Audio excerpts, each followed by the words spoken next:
ಎಲ್ಲರಿಗೂ ನಮಸ್ಕಾರ ಸ್ನೇಹಿತರೆ, ನಮ್ಮ ಚಾನೆಲ್ಗೆ ನಿಮಗೆಲ್ಲರಿಗೂ ಮತ್ತೊಮ್ಮೆ ಸ್ವಾಗತ. ಇಂದಿನ ವಿಡಿಯೋದಲ್ಲಿ ರಾಜ್ಯದ ಜನತೆಗೆ ಸಂಬಂಧಿಸಿದ ಹಲವಾರು ಪ್ರಮುಖ ಅಪ್ಡೇಟ್ಗಳು ಬಂದಿದೆ. ಮೊದಲಿಗೆ ಗೃಹ ಲಕ್ಷ್ಮಿ ಯೋಜನೆಯ ಫಲಾನುಭವಿಗಳಿಗೆ ಸರ್ಕಾರದಿಂದ ಬಂದಿರುವ ಮಹತ್ವದ ಸೂಚನೆ ಏನು, ಯಾವಾಗ ಬಿಡುಗಡೆಯಾಗುತ್ತದೆ ಹೊಸ ಕಂತಿನ ಹಣದ ಬಗ್ಗೆ ಮಾಹಿತಿ, ಎಲ್ಪಿಜಿ ಗ್ರಾಹಕರಿಗೆ ಗಮನಿಸಬೇಕಾದ ವಿಷಯ, ಮತ್ತೆ ಗ್ಯಾಸ್ ಸಿಲಿಂಡರ್ ಕೊರತೆ ಉಂಟಾಗುವ ಸಾಧ್ಯತೆ ಇದೆ. ಮುಂದಿನ ದಿನಗಳಲ್ಲಿ ಎಲ್ಪಿಜಿ ಗ್ಯಾಸ್ ಬೆಲೆ ಏರಿಕೆಯಾಗುತ್ತಾ ಅಥವಾ ಇಲ್ಲ ಎಂಬ ಸಂಪೂರ್ಣ ಮಾಹಿತಿ. ಇದರ ಜೊತೆಗೆ ರಾಜ್ಯದ ಪಡಿತರ ಚೀಟಿದಾರರಿಗೆ ಭರ್ಜರಿ ಗುಡ್ ನ್ಯೂಸ್. ನಿಮ್ಮ ಹತ್ತಿರ ರೇಷನ್ ಕಾರ್ಡ್ ಇದೆಯಾ, ಬಿಪಿಎಲ್ ಕಾರ್ಡ್ ಇದೆಯಾ? ಹಾಗಾದರೆ ನಿಮಗೆ ಸಿಗಲಿದೆ ಬಂಪರ್ ಗುಡ್ ನ್ಯೂಸ್. ಇದೆ ಅಷ್ಟೇ ಅಲ್ಲ, ಇಂದಿನ ಚಿನ್ನ ಮತ್ತು ಬೆಳ್ಳಿ ದರದ ಕಂಪ್ಲೀಟ್ ಅಪ್ಡೇಟ್ ನೋಡೋಣ. ಚಿನ್ನ ಮತ್ತು ಬೆಳ್ಳಿ ದರರಿಗೆ ಪ್ರಮುಖ ಅಪ್ಡೇಟ್ಗಳು ಈ ಒಂದು ವಿಡಿಯೋದಲ್ಲಿ ನಿಮಗೆ ತಿಳಿಸಿಕೊಡುತ್ತೇವೆ. ಹೀಗಾಗಿ ಯಾವುದೇ ಪ್ರಮುಖ ಮಾಹಿತಿ ಮಿಸ್ ಮಾಡದೆ ಕೊನೆವರೆಗೂ ನೋಡಿ. ವಿಡಿಯೋ ಇಷ್ಟವಾದಲ್ಲಿ ಲೈಕ್ ಮಾಡಿ, ನಿಮ್ಮ ಸ್ನೇಹಿತರ ಜೊತೆಗೆ ಶೇರ್ ಮಾಡಿಕೊಳ್ಳಿ. ನಮ್ಮ ಚಾನಲ್ಗೆ ಹೊಸದಾಗಿ ಬಂದಿದ್ದರೆ ಇಂತಹ ಪ್ರತಿದಿನದ ಸರ್ಕಾರಿ ಯೋಜನೆಗಳು ಮತ್ತು ರಾಜ್ಯದ ಪ್ರಮುಖ ಸುದ್ದಿಗಳಿಗಾಗಿ ತಪ್ಪದೇ ಸಬ್ಸ್ಕ್ರೈಬ್ ಮಾಡಿಕೊಳ್ಳಿ. ಹಾಗಾದ್ರೆ ಬನ್ನಿ ವೀಕ್ಷಕರೇ, ಮೊದಲನೆಯ ಒಂದು ಅಪ್ಡೇಟ್ ಏನೆಂದು ನೋಡೋಣ. ಹೌದು ವೀಕ್ಷಕರೇ, ಬಿಪಿಎಲ್ ರೇಷನ್ ಕಾರ್ಡ್ದಾರರಿಗೆ ಒಂದು ಪ್ರಮುಖ ಗುಡ್ ನ್ಯೂಸ್ ಎಂದೇ ಹೇಳಬಹುದಾಗಿದೆ. ಖುದ್ದಾಗಿ ಆಹಾರ ಸಚಿವರಿಂದ ಮಹತ್ವದ ಮಾಹಿತಿ. ಸುದ್ದಿಗಾರರೊಂದಿಗೆ ಮಾತನಾಡಿರುವ ಕೆಎಚ್ ಮುನಿಯಪ್ಪನವರು, ರಾಜ್ಯದ ಜನರಿಗೆ ಇಂದಿರಾ ಕಿಟ್ ವಿತರಿಸುವ ಯೋಜನೆ ಟೆಂಡರ್ ಪ್ರಕ್ರಿಯೆ ಅಂತಿಮ ಹಂತಕ್ಕೆ ಬಂದಿದ್ದು, ಆದಷ್ಟು ಬೇಗ ಅಂದ್ರೆ ಶೀಘ್ರವೇ ಇಂದಿರಾ ಕಿಟ್ ಯೋಜನೆಯ ಭಾಗ್ಯ ರಾಜ್ಯದಲ್ಲಿ ಬರಲಿದೆ ಎಂದು ಕೆಎಚ್ ಮುನಿಯಪ್ಪನವರು ಈಗ ಮಹತ್ವದ ಮಾಹಿತಿ ತಿಳಿಸಿದ್ದಾರೆ. ಕೇಂದ್ರ ಸಚಿವ ಪ್ರಹ್ಲಾದ್ ಜೋಶಿ ಅವರನ್ನು ಭೇಟಿಯಾಗಿ ಮಾತುಕತೆ ನಡೆಸಿದ್ದು, ರಾಜ್ಯಕ್ಕೆ ಬರಬೇಕಾದ 1,902 ಕೋಟಿ ರೂಪಾಯಿ ಬಿಡುಗಡೆ ಮಾಡುವ ಭರವಸೆ ಕೂಡ ನೀಡಿದ್ದಾರೆ. ರಾಜ್ಯದಿಂದ ಆಡಿಟ್ ವರದಿ ನೀಡಲು ಬಾಕಿ ಇದ್ದು, ಬಾಕಿ ಹಣವನ್ನು ಕೇಂದ್ರ ಸರ್ಕಾರ ಬೇಗನೆ ನೀಡಿದರೆ ರೈತರಿಗೆ ತಲುಪಿಸಲು ಅನುಕೂಲವಾಗುತ್ತದೆ.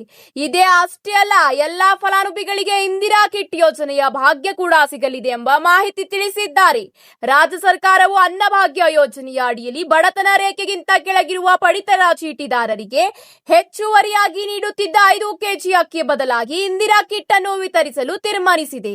ಈ ಕಿಟ್ ನಲ್ಲಿ ತೊಗರೆಬೇಳೆ, ಅಡುಗೆ ಎಣ್ಣೆ, ಸಕ್ಕರೆ, ಉಪ್ಪು ಸೇರಿದಂತೆ ಇತರೆ ಪೌಷ್ಟಿಕಾಂಶ ಆಹಾರ ಪದಾರ್ಥಗಳು ಬಿಪಿಎಲ್ ಮತ್ತು ಎಪಿಎಲ್ ಕಾರ್ಡ್ದಾರರಿಗೆ ಸಿಗಲಿವೆ. ಸರ್ಕಾರ ಇಂದಿರಾ ಕಿಟ್ ಯೋಜನೆಯ ಟೆಂಡರ್ ಪ್ರಕ್ರಿಯೆಯನ್ನು ಅಂತಿಮ ಹಂತಕ್ಕೆ ಬಂದಿದ್ದು, ಅನುಷ್ಠಾನ ಸಂಬಂಧ ಆಹಾರ ಇಲಾಖೆ ಸಿದ್ಧತೆಗಳು ನಡೆಸುತ್ತಿದ್ದು, ಮುಂದಿನ ತಿಂಗಳಿಂದಲೇ ಎಲ್ಲಾ ಫಲಾನುಭವಿಗಳಿಗೆ ಇಂದಿರಾ ಕಿಟ್ ಯೋಜನೆಯ ಭಾಗ್ಯ ಸಿಗಲಿದೆ ಎಂಬ ಮಾಹಿತಿಯನ್ನು ಕೆಎಚ್ ಮುನಿಯಪ್ಪನವರು ತಿಳಿಸಿದ್ದಾರೆ. ಹೌದು ವೀಕ್ಷಕರೇ, ಸಾಮಾನ್ಯವಾಗಿ ಇದರಲ್ಲಿ ಅಕ್ಕಿ, ಬೇಳೆ, ಅಡುಗೆ ಎಣ್ಣೆ, ಸಕ್ಕರೆ, ಮಸಾಲೆ ಪದಾರ್ಥಗಳು ಸೇರಿದಂತೆ ಕೆಲವು ಅಗತ್ಯ ವಸ್ತುಗಳು ಇರಬಹುದು. ಆದರೆ ಕಿಟ್ ನಲ್ಲಿ ಯಾವ ವಸ್ತುಗಳು ಇರುತ್ತವೆ, ಯಾರಿಗೆ ಸಿಗುತ್ತದೆ ಮತ್ತು ಯಾವಾಗ ವಿತರಣೆ ಆರಂಭವಾಗುತ್ತದೆ ಎಂಬ ಮಾಹಿತಿಯನ್ನು ಅಧಿಕೃತವಾಗಿ ಆದೇಶ ಅತಿ ಶೀಘ್ರದಲ್ಲೇ ಹೊರಬೀಳಲಿದೆ ಎಂಬ ಮಾಹಿತಿ ಈಗ ಲಭ್ಯವಾಗಿದೆ. ಇದೀಗ ಗೃಹ ಲಕ್ಷ್ಮಿ ಯೋಜನೆಯ ಫಲಾನುಭವಿಗಳಿಗೆ ಒಂದು ಹೊಸ ಅಪ್ಡೇಟ್ ಬರುತ್ತಿದೆ. ಗೃಹ ಲಕ್ಷ್ಮಿ ಯೋಜನೆಯ ಹಣ ಬಿಡುಗಡೆಯ ಕುರಿತು ಒಂದು ಹೊಸ ಅಪ್ಡೇಟ್ ಜೊತೆಗೆ ಒಂದು ಮಹತ್ವದ ಸೂಚನೆ ಕೂಡ ಈಗ ಗೃಹಿಣಿಯರಿಗೆ ನೀಡಲಾಗಿದೆ. ಹಾಗಾದ್ರೆ ಆ ಒಂದು ಮಹತ್ವದ ಸೂಚನೆ ಏನೆಂದು ಮೊದಲು ನೋಡೋಣ ಬನ್ನಿ ವೀಕ್ಷಕರೇ. ಗೃಹ ಲಕ್ಷ್ಮಿ ಯೋಜನೆಗೆ ನೋಂದಣಿ ಮಾಡುವ ವೇಳೆ ಹಣ ನೀಡುವಂತೆ ಯಾರಾದರೂ ಬೇಡಿಕೆ ಇಟ್ಟರೆ ಕೂಡಲೇ ಸಂಬಂಧಿಸಿದ ಅಧಿಕಾರಿಗಳು ದೂರು ನೀಡುವಂತೆ ಮಹಿಳಾ ಮತ್ತು ಮಕ್ಕಳ ಅಭಿವೃದ್ಧಿ ಇಲಾಖೆ ಫಲಾನುಭವಿಗಳಿಗೆ ಸೂಚನೆ ನೀಡಿದೆ. ಇತ್ತೀಚೆಗೆ ಸೇವಾ ಸಿಂಧು ಹಾಗೂ ಗ್ರಾಮ ಒನ್ ಕೇಂದ್ರಗಳಲ್ಲಿ ನೋಂದಣಿ ಮಾಡಿಕೊಳ್ಳುವ ಹೆಸರಿನಲ್ಲಿ ಕೆಲವರು ಹಣ ಪಡೆದು ಸೌಲಭ್ಯ ಕಲ್ಪಿಸುವುದಾಗಿ ಆಮಿಷ ಒಡ್ಡುತ್ತಿರುವ ಬಗ್ಗೆ ಹಲವು ದೂರುಗಳು ಇಲಾಖೆಗೆ ಬಂದಿದೆ. ಹೌದು ವೀಕ್ಷಕರೇ, ಈ ಒಂದು ಯೋಜನೆಯ ಅಡಿಯಲ್ಲಿ ಮರು ನೋಂದಣಿ ಕಡ್ಡಾಯವಾಗಿದೆ. ಆದರೆ ಮರು ನೋಂದಣಿ ಇನ್ನೂ ಕೂಡ ಬಂದಿಲ್ಲ, ಅಂದ್ರೆ ಇನ್ನೂ ಕೂಡ ಅರ್ಜಿಗೆ ಆಹ್ವಾನಿಸಿಲ್ಲ ಎಂಬ ಮಾಹಿತಿ ಈಗ ಇಲಾಖೆ ತಿಳಿಸಿದೆ. ಹೌದು ವೀಕ್ಷಕರೇ, ಈ ಹಿನ್ನೆಲೆಯಲ್ಲಿ ಮಹಿಳೆಯರು ಯಾವುದೇ ರೀತಿಯ ಆಮಿಷ ಅಥವಾ ಹಣದ ಬೇಡಿಕೆಗೆ ಒಳಗಾಗಬಾರದು ಎಂಬ ಮಾಹಿತಿಯನ್ನು ಮಹಿಳಾ ಮತ್ತು ಮಕ್ಕಳ ಕಲ್ಯಾಣ ಇಲಾಖೆ ತಿಳಿಸಿದೆ. ಇದೇ ಅಷ್ಟೇ ಅಲ್ಲ, ಕೆವೈಸಿ ಅಪ್ಡೇಟ್ ಸೇರಿದಂತೆ ಇನ್ನಿತರೆ ಮಾಹಿತಿಗಳನ್ನು ಅಧಿಕೃತವಾಗಿ ತಿಳಿಸಿಲ್ಲ.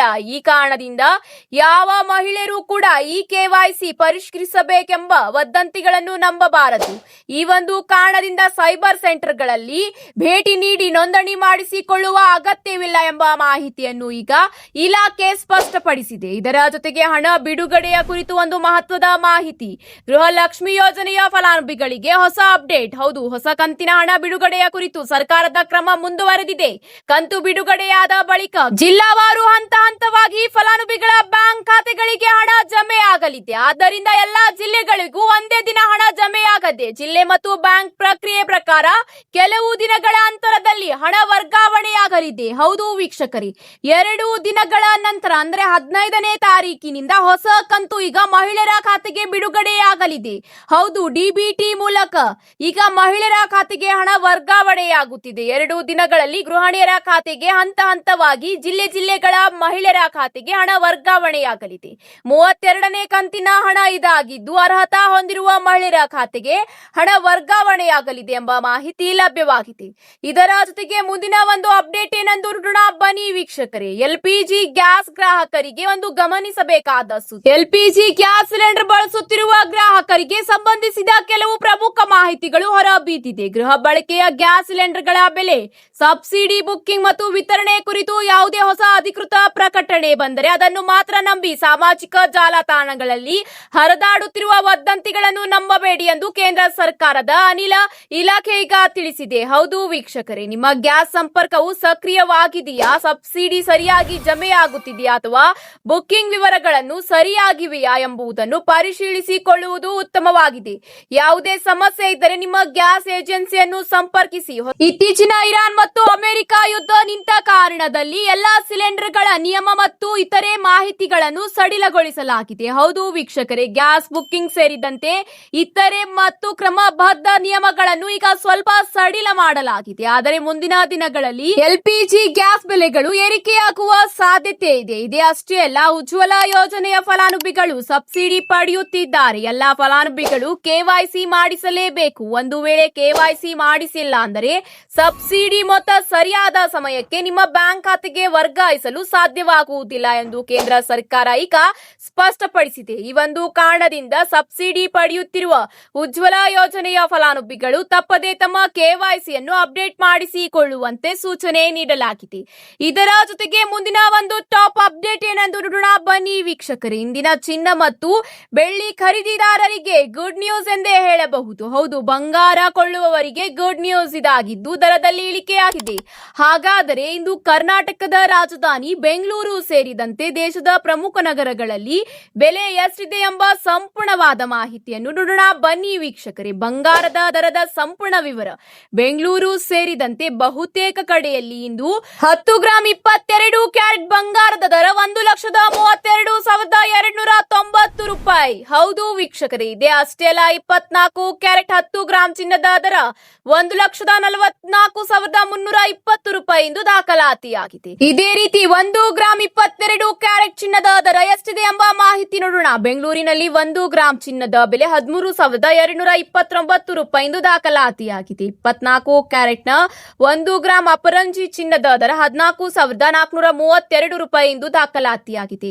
22 ಕ್ಯಾರೆಟ್ನ ಚಿನ್ನದ ಬೆಲೆ 8 ಗ್ರಾಂಗೆ 1,05,832 ರೂಪಾಯಿ ಇದ್ದರೆ 24 ಕ್ಯಾರೆಟ್ನ 8 ಗ್ರಾಂ ಅಪರಂಜಿ ಚಿನ್ನದ ದರ 1,15,456 ರೂಪಾಯಿ ದಾಖಲಾತಿಯಾಗಿದೆ.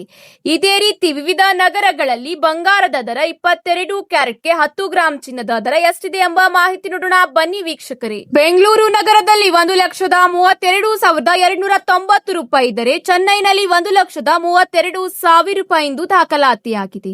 ಮುಂಬೈನಲ್ಲಿ 1,31,000 ರೂಪಾಯಿ ಇದ್ದರೆ ಹೈದರಾಬಾದ್ ಮತ್ತು ಕೋಲ್ಕತ್ತಾದಲ್ಲಿ 1,31,000 ರೂಪಾಯಿ ಎಂದು ದಾಖಲಾತಿಯಾಗಿದೆ. ನವದೆಹಲಿಯಲ್ಲಿ 1,31,150 ರೂಪಾಯಿ ಇದ್ದರೆ ಇದೇ ರೀತಿ ವಿವಿಧ ನಗರಗಳಲ್ಲಿ ಕನಿಷ್ಠ 1,31,000 ರೂಪಾಯಿ ಎಂದು 22 ಕ್ಯಾರೆಟ್ 10 ಗ್ರಾಂ ಚಿನ್ನದ ದರ ದಾಖಲಾತಿಯಾಗಿದೆ.